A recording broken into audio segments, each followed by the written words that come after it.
Bueno, y el doctor Velázquez realmente me ha dejado como el escenario completamente establecido en cuanto a la importancia de la terapia médica fundamental y quería empezar esta charla con el contexto del por qué esta charla. Y esta es una analogía pensando en cómo explicarles a ustedes la importancia de esto. Y es, nosotros si nos dan un cubo de rugby, sabemos qué es lo que tenemos que hacer, sabemos cuál es nuestro objetivo, pero por lo menos a mí me lo ponen y esto se me convierte en esto. No sé, era más difícil de lo que realmente creía. Y por más que intente mil maneras, logre entender que hay algunos tipos de algoritmo, puede ser que no la logre, no logre armar mi cubo de rugby y al final pues no cumpla mi objetivo. Y esto tal vez es lo que nos pasa en este contexto clínico. Nosotros sabemos que nuestro objetivo es que todo paciente con falla cardíaca con FEBI reducida tenga la terapia fundamental. Pero aquí la pregunta sería, en esta vía clínica del paciente con insuficiencia cardíaca, que ya per se es compleja, en la vida real nos planteamos ciertas preguntas. Y la primera es, por ejemplo, si yo estoy frente a un paciente con una falla cardíaca de nuevo, la pregunta que me haría es cómo y cuándo iniciar la terapia o la cuádruple terapia que yo ya sé que tiene que tener mi paciente. Pero si también estoy en un contexto de una falla cardíaca crónica, la pregunta sería, ¿cómo hago la titulación de fármacos y cómo llego a las dosis máximas toleradas por mi paciente? Y para esto, ¿qué mejor manera que empezar por un caso clínico? Rápidamente tenemos al señor Mario, un paciente de 58 años que ingresa a hospitalización por un episodio de descompensación de insuficiencia cardíaca, un patrón Stevenson B. Importante como antecedentes, ya tenía entonces el señor Mario una falla cardíaca previamente conocida, una fracción de eyección reducida, de etiología isquémica. Sin embargo, es importante que el paciente no presenta controles regulares, un antecedente de dislipidemia y prediabetes. En cuanto al manejo médico de este paciente, tenemos aspirina una vez al día, rosuvastatina. En la hospitalización se logra iniciar un manejo depletivo óptimo, el paciente entonces logra disminuir 5 kilogramos de peso estable. Tenemos que previo al egreso una dosis de furosemida de 40 miligramos vía oral y tenemos una función renal normal con un potasio en 4.7, una tensión arterial en 110/75 con una frecuencia cardíaca en 99. Entonces la pregunta sería, ¿cuál será la fórmula de egreso del señor Mario? Y antes de responder esta pregunta, voy a hacer 4 premisas fundamentales para poder responderla.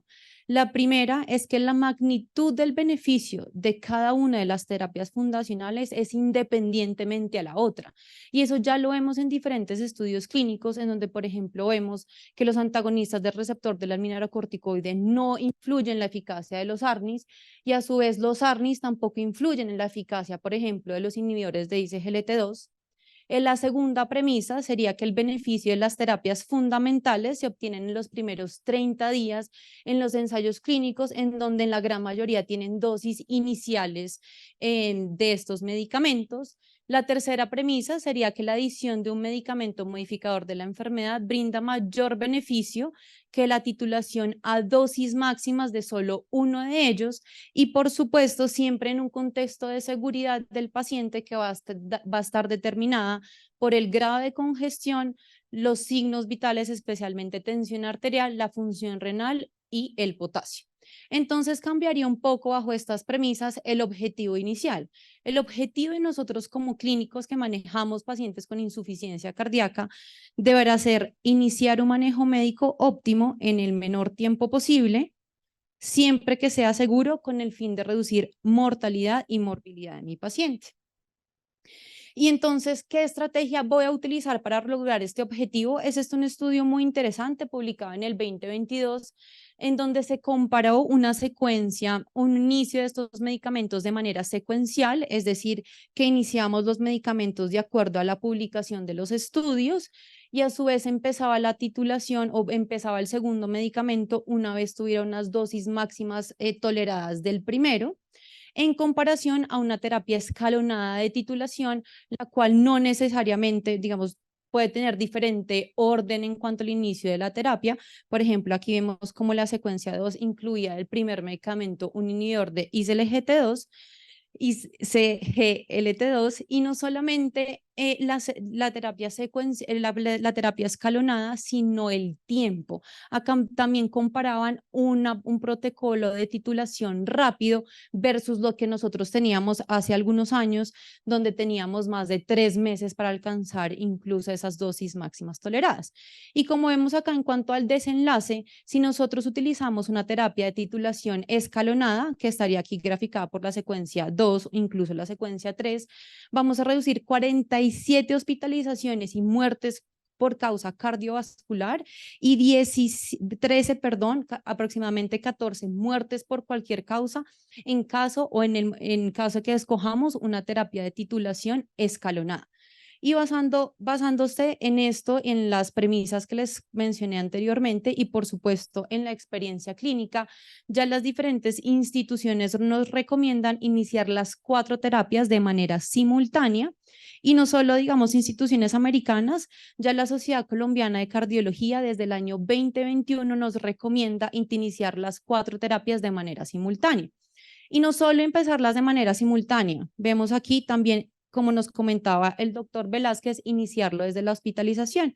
Él incluso mencionó algunos de los estudios que evalúan el inicio de estas terapias de manera intrahospitalaria, pero les traje este estudio publicado en el 2023 que me pareció bastante interesante, que recoge en primera medida diferentes registros publicados hasta la fecha. Y miren esto tan interesante. Los pacientes que no, la proporción de pacientes que tenían tanto a 60, 90 días o un año, que tenían la terapia modificadora de la enfermedad, para ese momento beta bloqueador, ARNI y antagonista del receptor del mineralocorticoide, era estadísticamente significativamente menor si no empezábamos estas terapias desde la hospitalización en comparación con los pacientes que sí se les iniciaba terapia desde la hospitalización. Entonces, esto nos lleva a decir y cada vez nos sustenta la idea que todas estas terapias se deben iniciar desde la hospitalización. Y ahora, este estudio cogió todos, digamos, la población de todos los estudios pivotales y lo que quería evaluar es, de acuerdo a las características clínicas objetivas reportadas de estos estudios clínicos, quería saber cuál era el porcentaje de toda esa cohorte que hubiese sido elegible para empezar una cuádruple terapia desde la hospitalización. Y miremos los porcentajes: 71% de los pacientes con falla cardíaca con FEBI reducida hubiesen sido candidatos a iniciar esta cuádruple terapia.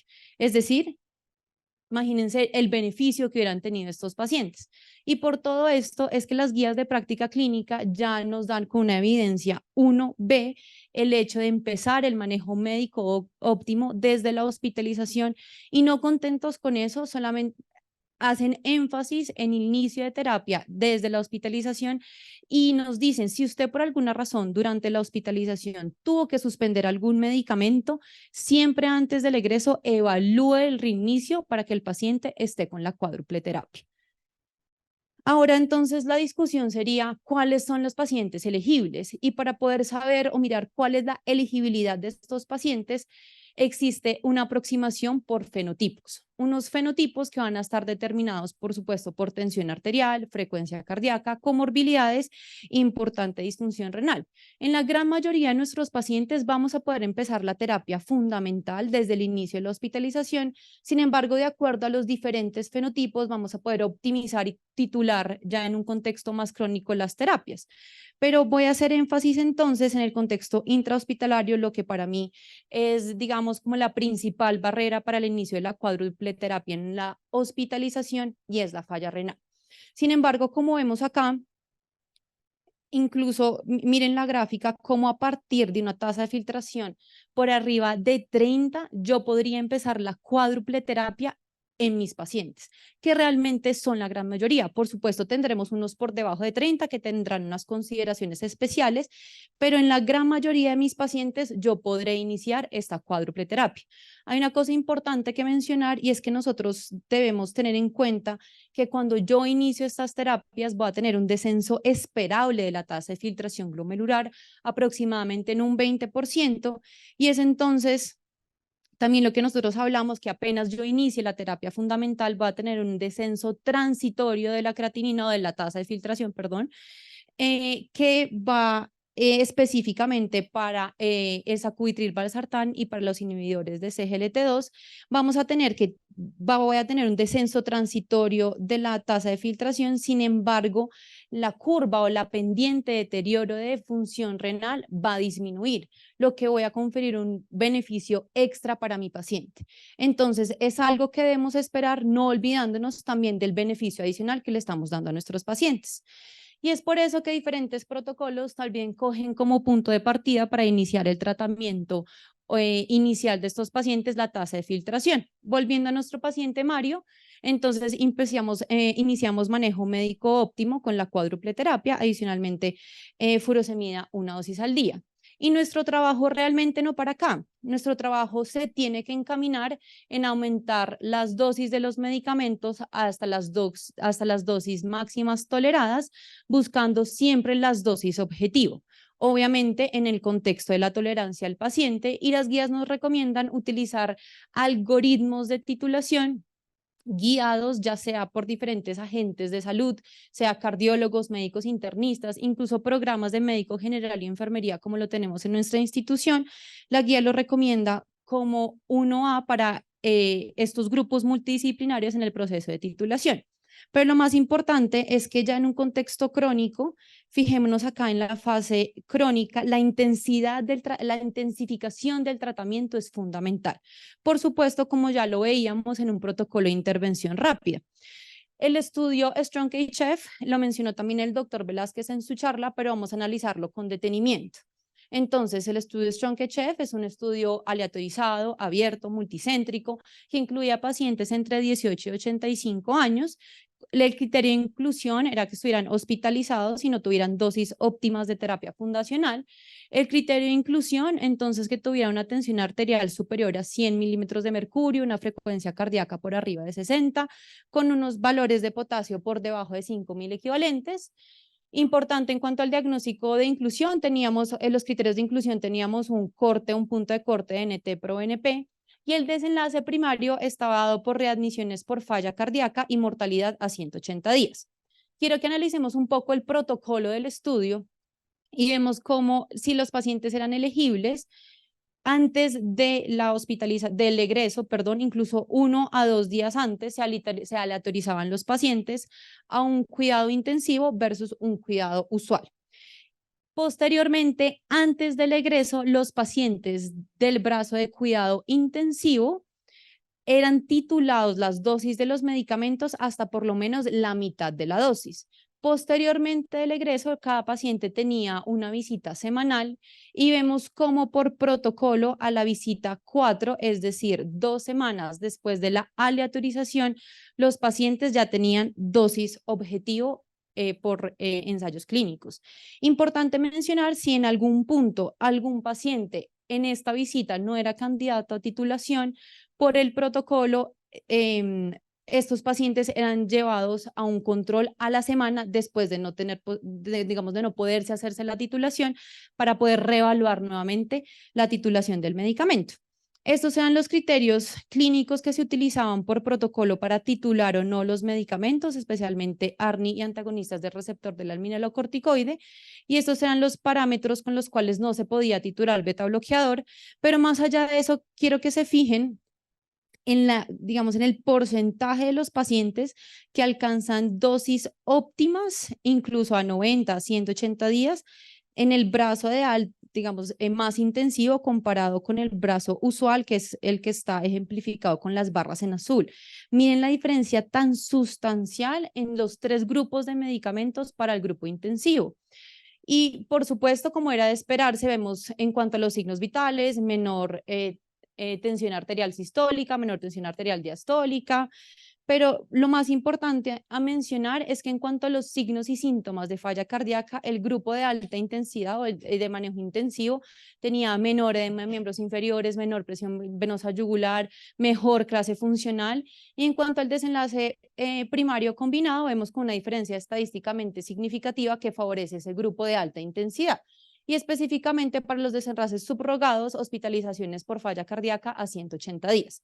Pero más allá de esto, y la pregunta es la seguridad de este tipo de protocolos en nuestros pacientes. Por supuesto, como era de esperarse, mayor tasa de hipotensión, mayor tasa de enfermedad renal, sí, por supuesto. Sin embargo, no existió un aumento de eventos adversos graves, eventos adversos fatales, ni eventos adversos cardiovasculares, razón por la cual, de hecho, ah, este estudio se suspendió dado el beneficio clínico de estos pacientes.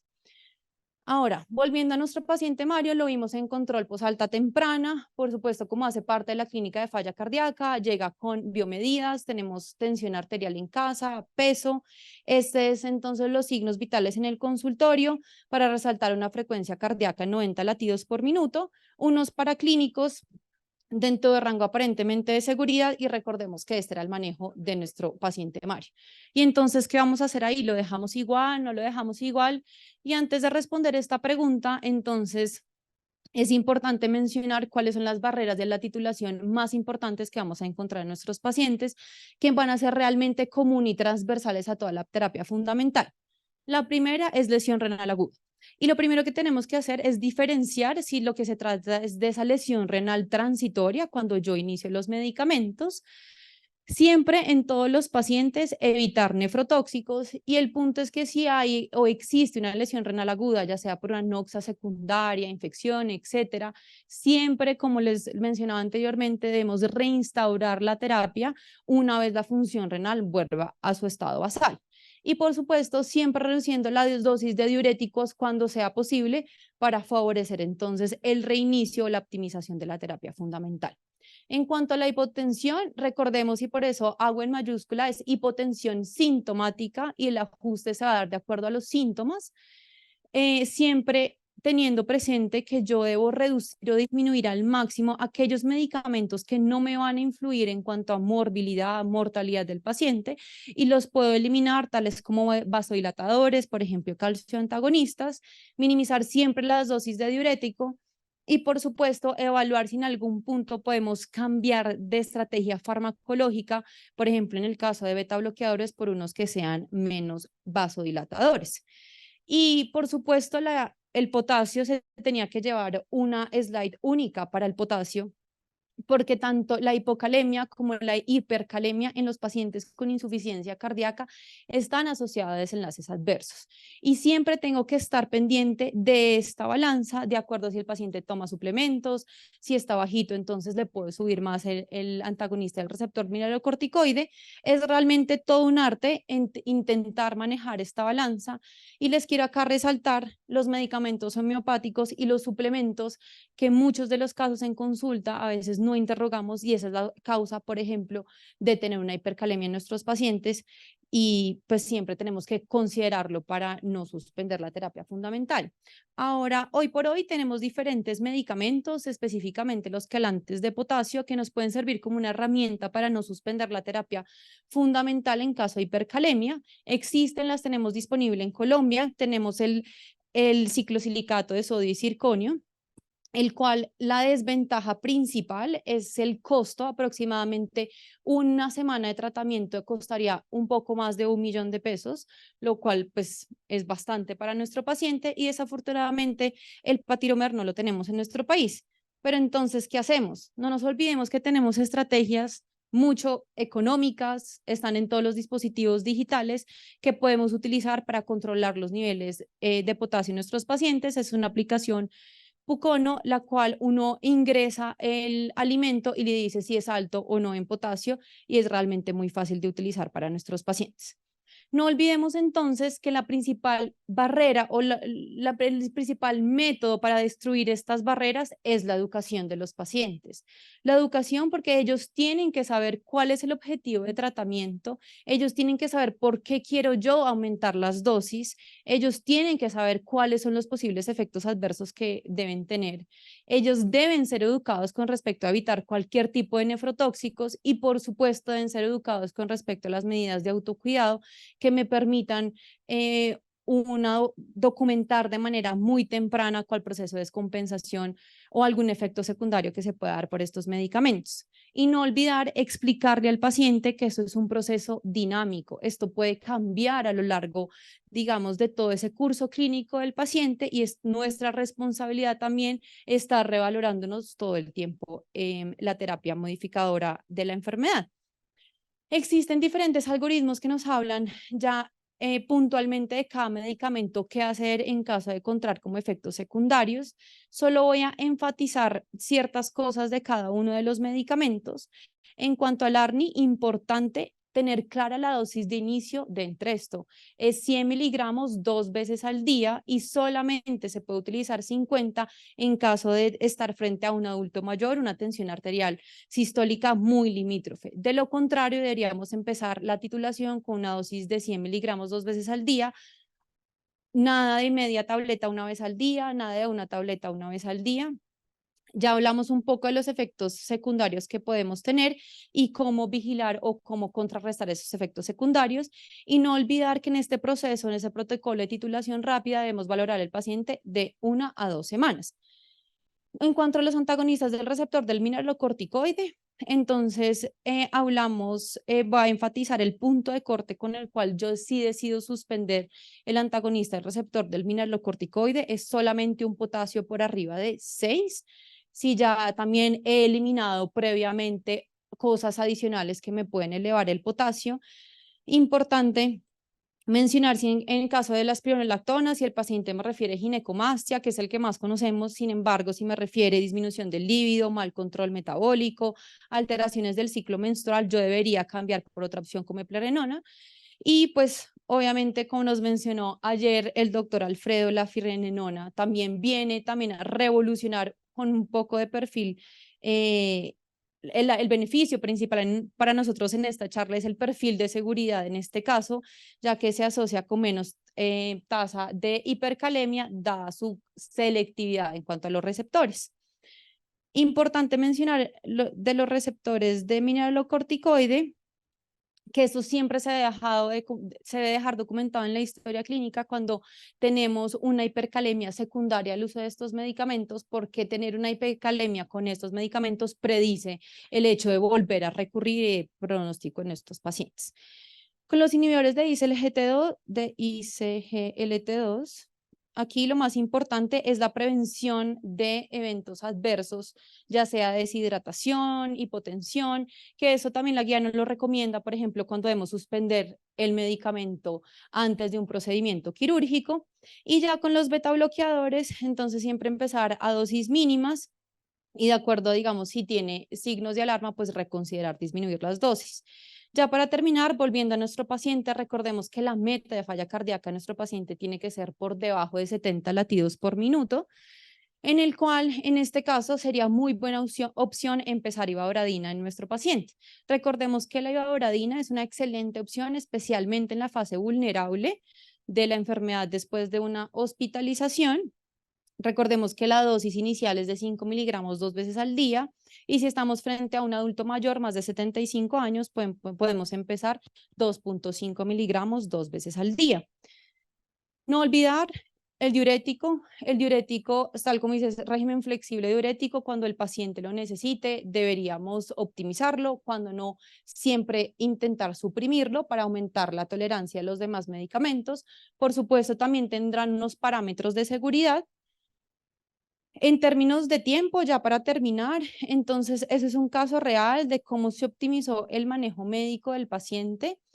Arriba fueron controles telefónicos realizados en clínica de falla cardíaca por la enfermera especializada y vemos cómo entonces en un periodo, esto es semanal, en un periodo muy corto de tiempo, el paciente entonces termina con terapia médica óptima. Y ya para terminar, en relación con el protocolo que manejamos dentro de la institución, es el protocolo ETIFIC, muy común en España, en el cual se aleatorizaron pacientes a manejo titulación por enfermería versus titulación por cardiología y veamos En cuanto al promedio de consultas en cada uno de los brazos, vemos que en el brazo de titulación por enfermería se tenían en promedio 7 consultas versus un promedio de 3 consultas en el brazo de cardiología. Y en cuanto a los desenlaces, entonces vemos cómo el grupo en el cual se titulaba por enfermería tiene mayores dosis de IECAS y de beta bloqueadores en comparación con el grupo titulado por cardiólogos. Y no solo eso, sino también una reducción de hospitalizaciones por falla cardíaca, probablemente por la visita continua a la enfermera en este grupo de pacientes. Y yo también, como Rafael, voy a chicanear, como dijo él, con respecto a lo que hacemos acá en nuestro hospital. Ese es un póster que presentamos en el Congreso Europeo de Falla Cardíaca en el 2019, donde vemos cómo a través de un protocolo basado en médico general y enfermería se lograban en la clínica de falla cardíaca hasta el 90% de los pacientes dosis máximas toleradas de la terapia médica óptima. ¿Y todo esto con qué fin? Con el fin de cambiar este panorama. Este es un resumen de los registros que tenemos hasta el momento y vemos que menos del 1% de los pacientes tienen dosis objetivo de los 3 medicamentos. Eso incluso un registro en Estados Unidos. Entonces, sí hay mucho por optimizar. Entonces, para concluir, se debe iniciar la cuádruple terapia desde el egreso hospitalario de manera simultánea, siempre que sea seguro para el paciente, en el menor tiempo posible. Esto depende, el éxito depende de un manejo multidisciplinario que puede ser enfermera, médico general, cardiólogo, medicina interna. Siempre tenemos que maximizar nuestros esfuerzos, como lo vimos en cuanto a múltiples visitas tempranas, y debemos utilizar los recursos que tenemos hoy en día, tales como la medicina, seguimiento telefónico, y por supuesto, no nos olvidemos que cada contacto clínico es una oportunidad para optimizar nuestro paciente. Muchas gracias.